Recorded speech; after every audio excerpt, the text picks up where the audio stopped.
आपल्या घरामध्ये गौरी गणपती बसवल्यानंतर घरामध्ये हळदी कुंकवाचा करंडा अगदी काठोकाठ भरून सपाट करून घरात कोणाचाही हात लागणार नाही असा ठेवावा.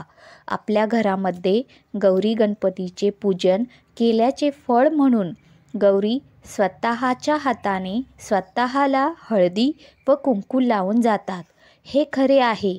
आणि दुसऱ्या दिवशी हा हळदी कुंकवाचा करंडा उघडून बघाल किंवा झाकलेल्या हळदी कुंकवाच्या वाट्या उघडून बघाल तर आपल्यांना बोटे उमटल्याचे चिन्हे दिसतील. हा अनुभव बऱ्याच मंडळींना येतो. गौरी जेव्हा घरात येतात तेव्हा त्यांचा चेहरा अगदी आनंदी दिसतो. परंतु गौरी विसर्जनाच्या दिवशी त्यांचा चेहरा हिरमुसल्यासारखा दिसतो.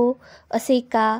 कारण जेव्हा गौरी घरात येतात तेव्हा त्या आनंदी असतात आणि तेव्हा जातात तेव्हा त्यांना दुःख होते.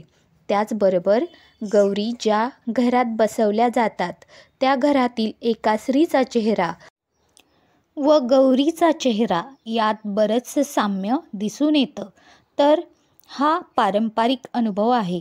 तुमचा एखादा अनुभव मला कमेंटमध्ये नक्की कळवा.